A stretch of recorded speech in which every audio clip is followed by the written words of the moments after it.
It's a #1 bestseller and now a Hollywood movie. The 50 Shades franchise is worth millions.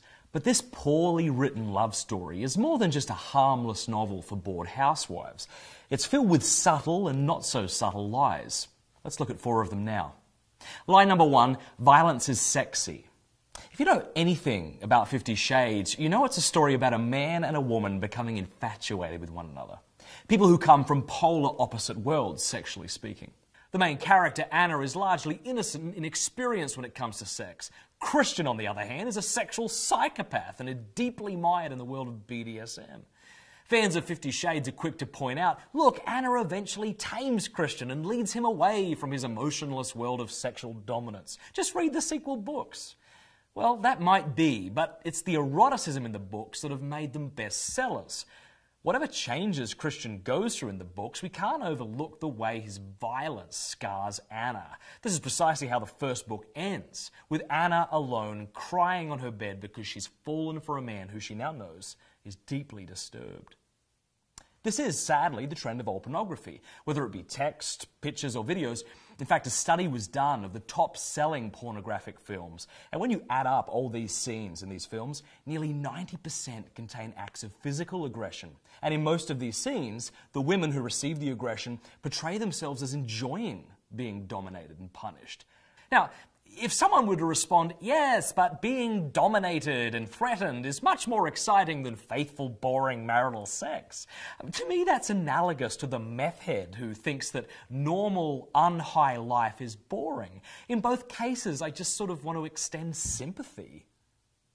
Lie #2, sexual brokenness is sexy. For many people, Christian Grey seems like the epitome of female fantasy. He worships the ground Anna walks on. He's unbelievably wealthy. But Christian is also terribly messed up, right? Sexually abused by a family friend starting at the age of 15. It was at that point that he started being in a dominant, submissive relationship with his mother's friend. A relationship, he says, has left him 50 shades of screwed up. And yet his resulting perverted obsessions is the very thing that's made this book millions. Can you imagine if the scenario was reversed? Picture a 15-year-old girl being coerced by a man her father's age into a relationship where she's sexually dominated for years. Then imagine that girl entering into one relationship after another of emotionless, violent sex. I mean, is that woman's state of mind something we should celebrate? Something that men should fantasize about? Well, I think the question answers itself. No. Lie #3. Women should just put up with stalkers.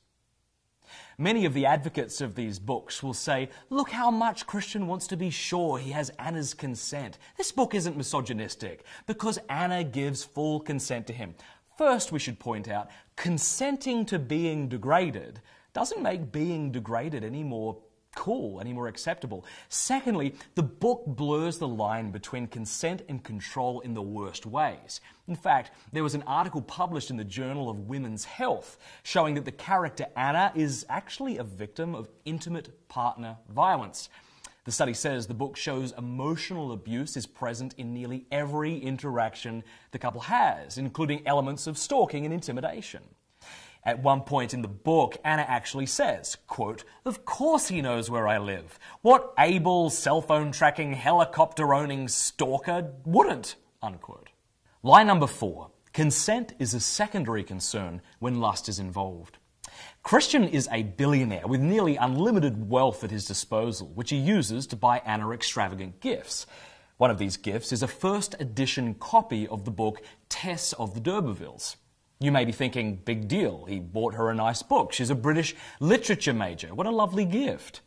But it was the note that came with the book that's so disturbing. In his card to Anna, Christian writes, quote, "Why didn't you tell me there was danger? Why didn't you warn me? Ladies know what to guard against because they read novels that tell them of these tricks."